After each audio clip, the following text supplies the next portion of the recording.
E hoje eu estou aqui no Ministério Público, no espaço Baby Care de acolhimento de vítimas e vou conversar com a doutora Giane Sade, promotora de justiça, que vai falar deste espaço que foi criado para atender diversos tipos de vítimas.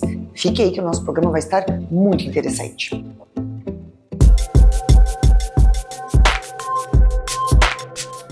A ANS reconhece que somos um dos melhores planos de saúde de todo o Brasil. Santa Lúcia, presente nos caminhos que importam. Grupo Felite, levando felicidade para onde for. Muito bem, doutora Giane, parabéns por este espaço, essa inovação aqui no Ministério Público em Santa Maria, esse espaço que agora está completando já um ano de atuação. Fala para os nossos telespectadores, então, qual é o objetivo da criação desse espaço? Então, Silvana, agradecemos esse espaço de estar aqui conversando com vocês. O objetivo do espaço Baby Care é acolher a vítima depois do estresse pós-traumático de sofrer as consequências do crime, é levantar a pessoa. Nós temos escrito aqui na parede do núcleo que o único caminho é seguir em frente melhor. E é isso que a gente pretende com a vítima. É um espaço multidisciplinar, ele não tem só uma conotação jurídica, estamos buscando parcerias para atendimento psicológico, acolhimento, escuta, atuamos na segurança, na informação. E esse projeto, ele é idealizado pelo nosso Procurador-Geral de Justiça, Dr. Alexandre Salles, também pela experiência da doutora Alessandra Moura Bastia da Cunha, nossa subprocuradora para assuntos institucionais, e visa recolocar a vítima no sistema penal onde ela deve estar, valorizada como ela deve estar. Na história do direito, o réu tem inúmeras garantias, o que tem que ser, por um Estado democrático de direito, as garantias do réu, mas a vítima, que tinha um papel principal por ter sofrido os efeitos, foi perdendo espaço até virar uma mera informante no processo.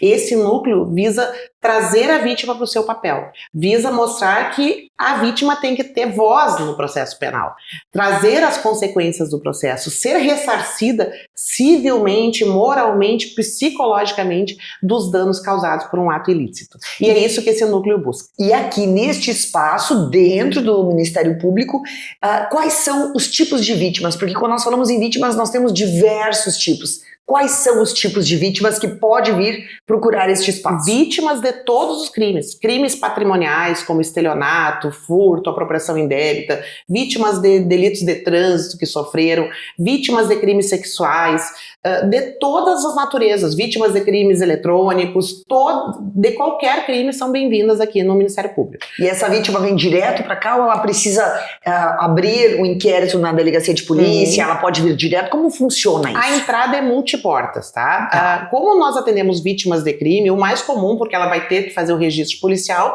é ela já ter feito o registro, que pode ser presencial ou online. Mas a entrada é multiportas, nós recebemos vítimas que vêm espontaneamente, atendemos do meio-dia às 7 horas, não precisa marcar, pode a vítima ter que esperar um pouquinho ali, mas ela vai ser atendida, ou ela marca horário. Nós atendemos as vítimas pelo WhatsApp também, dando informação full time, a equipe fica... eu acho que é importante até nós colocarmos aqui qual é o número que as pessoas podem entrar em contato. Qual é o número, doutora? O número, então, é o 5599-716-1236. E as pessoas podem, então, entrar em contato por este WhatsApp e delatar o seu problema. Pode, exatamente. Elas relatam um problema, a gente já dá um acolhimento. Elas também são enviadas pelos mais diversos órgãos de saúde e de justiça, pelos órgãos públicos do município, do estado, pelo próprio Poder Judiciário, pelas próprias delegacias. Nós fazemos busca ativa das vítimas. O que é isso? Nós vamos atrás das vítimas. Temos os sistemas de consultas dos crimes registrados e quando vemos crimes graves que identificamos que essa vítima pode estar em sofrimento pela natureza do crime, nós vamos atrás dos dados da vítima e entramos em contato com elas para chamar elas para esse acolhimento aqui no núcleo, que incrível isso. Por exemplo, um caso de um estupro na família, por exemplo, a filha, ou a mãe, ou a pessoa que tenha sofrido, ela muitas vezes ela tá entrando já em depressão, muitas vezes, né? Ela não vai estar querendo expor esse caso. Exatamente. Aí vocês entram em contato com essa vítima para fazer esse acolhimento. Nós vamos atrás dos dados dela, chamamos aqui. É muito importante, Silvana, se ter noção de um conceito que muito poucos falam. Nós temos o conceito de vítima direta, que é a pessoa que sofreu diretamente o crime, e o conceito de vítima indireta, que é o entorno da pessoa. A mãe de uma menina, de um menino, de uma criança, um adolescente estuprado, ela também é vítima indireta, ela também sofre com o processo. E às vezes até mais, né? Às vezes um pai, uma mãe se culpam por ter, daqui a pouco, permitido que aquilo acontecesse, ou não ter visto. Os efeitos psicológicos são enormes. Então também as vítimas indiretas, né, que é os familiares, as pessoas que dependem daquela vítima. Por exemplo, uma vítima sofreu um fato que ela perdeu a sua fonte de renda. A família inteira sofre. Eles são acolhidos aqui também. Né? As linhas do acolhimento são na área de segurança. Se a vítima precisa de uma cautelar de afastamento em relação àquele agressor, ou ela traz fatos graves que tornam necessário a prisão do agressor, nós somos um canal, encadeamos o trabalho com todos os demais promotores para que isso seja obtido. Falando do ponto de vista, por exemplo, voltando ao caso do estupro, quando o agressor ele é denunciado, ele é imediatamente retirado daquele convívio? Como é que funciona? Na maior parte das vezes, sim, já há medidas de afastamento. Porque muitas vezes é ele o provedor da família, sim. E aí fica, como que vai tirar o provedor da família se tem 2 crianças, 3 crianças, ainda dependendo desta renda? Mas a prioridade, sim, é o afastamento dele, não necessariamente a prisão. Às vezes ele vai continuar com a obrigação alimentar, se é um parente próximo, se é o pai, por exemplo, que infelizmente acontece. Nós sabemos que 90% dos casos de crimes sexuais, como estupro, são intrafamília, né? Ele não perde a obrigação de manutenção com aquele vínculo. Claro, se for preso a situação é diferente, né? Mas mantém essa obrigação. E esse núcleo que fica desprotegido, né? Desassistido, pode ser assistido aqui, né? Inclusive eu comento, nós temos um orgulho com um convênio muito bonito com a CACISME, aqui de Santa Maria, em que os currículos das vítimas podem ser encaminhados para a CACISME e ela tenta pulverizar esse currículo entre os seus parceiros para conseguir emprego para essa vítima. O núcleo visa muito articular convênios com órgãos-chave da cidade para levantar essa pessoa pós-crime. Porque isso realmente é uma bala emocional, né? Para uma mãe ou para um familiar. E vocês têm os números de abusos sexuais infantis que tem registrado aqui em Santa Maria? Eu não teria esse número agora, porque infelizmente semanalmente dá para dizer quinzenalmente são registrados números, né? Eles teriam que ser atualizados semanalmente, são bastante. Nós temos uma promotoria que também é especializada só na escuta infantil, que é de adolescentes e crianças, que é uma escuta toda especializada, com depoimento especial, numa sala própria, com profissionais. O trabalho aqui do núcleo também é acalmar esses pais quanto a esse procedimento. Nós notamos que muitas vezes, pela falta de assistência psicológica ao longo do processo, a criança que sofreu o abuso, registrou, quando vai chegando perto da audiência, se ela não tem um acolhimento antes, os sintomas como enurese, dificuldade no sono, queda das notas, começa a retornar. Então, o núcleo também busca a informação à vítima. Ela tem que saber que ela não vai ver o agressor na audiência, que vai ter um espaço especial para a criança. Isso acalma a criança e minimiza, né, a revitimização, que é algo que esse núcleo, o Espaço Bem Me Quer, luta também bastante para não acontecer. É bem importante isso. E essa questão do convênio também com novos psicólogos, que vocês conseguiram parcerias de trazer mais profissionais da saúde para auxiliar nesse trabalho multidisciplinar. Quantos profissionais hoje trabalham em conjunto? Bom, na verdade, o ano passado, nós, até por iniciativa também do Comitê da Escuta, que faz um trabalho muito bonito, chegou ao conhecimento do núcleo que nós teríamos 130, 126 crianças que sofreram abuso sexual na fila para atendimento psicológico sem esse atendimento. O Estatuto da Criança e Adolescente coloca esse público como prioridade absoluta na lei. Não há outra política pública mais importante que esse acolhimento. Santa Maria vivia um momento, e ainda vive, de contingência orçamentária, mas chamamos o município com técnicas de mediação aqui no núcleo, em parceria com os outros colegas das áreas da educação e também saúde. Conseguimos o convencimento do município de Santa Maria a chamar 39 profissionais para o atendimento da rede. Ainda assim, temos deficiência na rede de Santa Maria, né?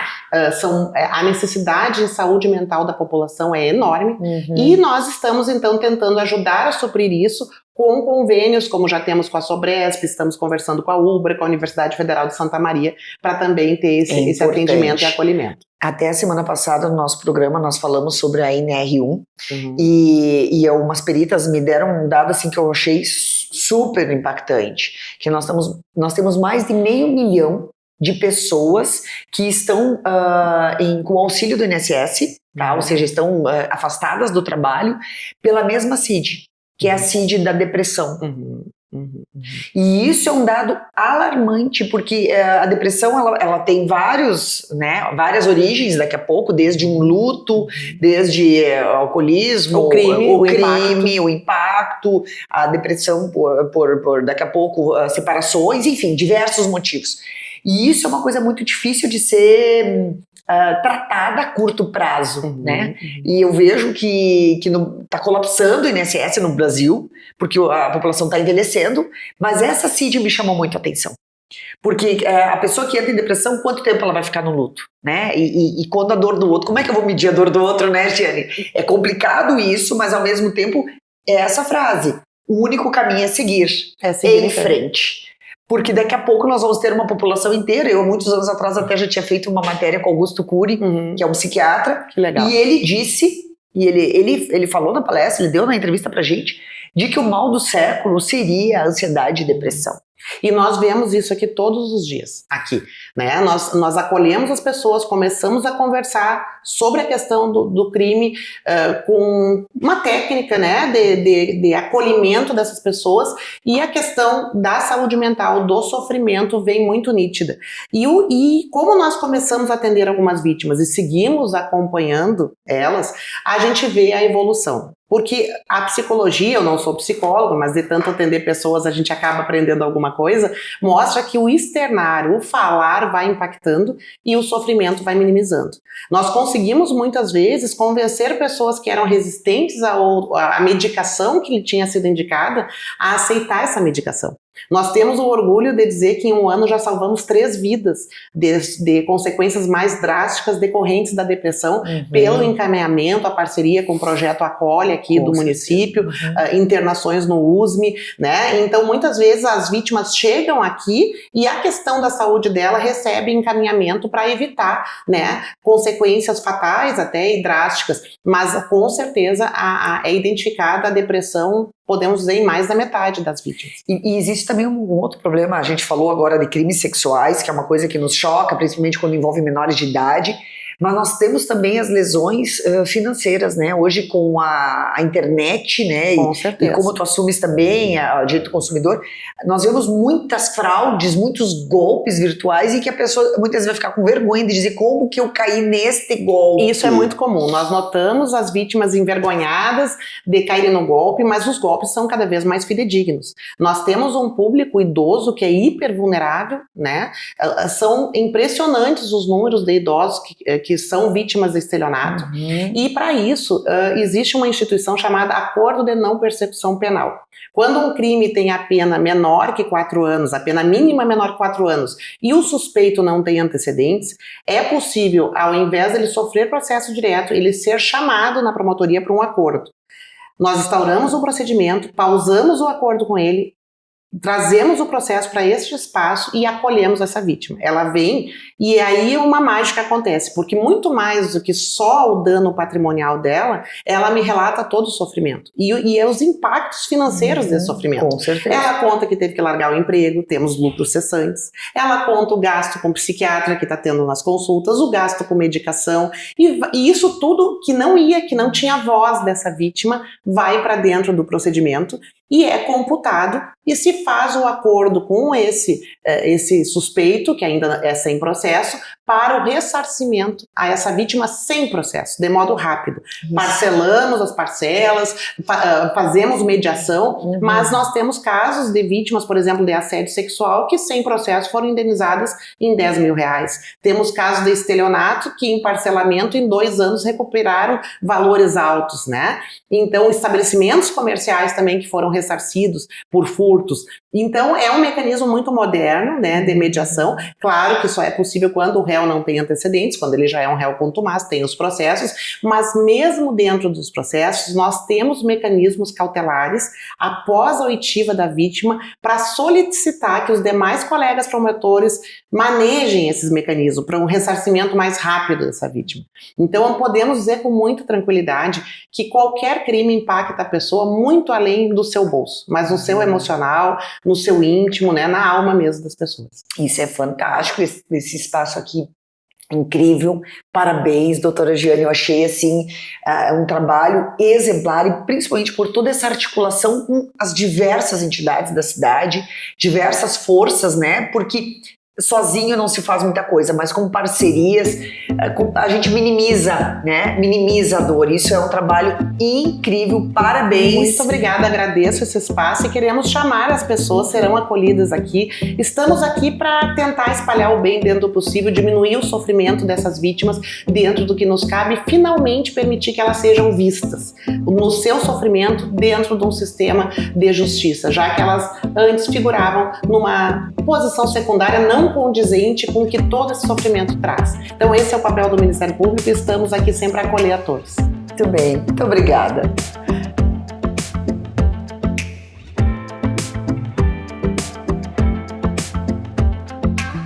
A ANS reconhece que somos um dos melhores planos de saúde de todo o Brasil.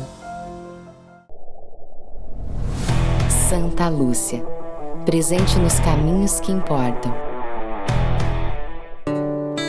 Grupo Felite, levando felicidade para onde for.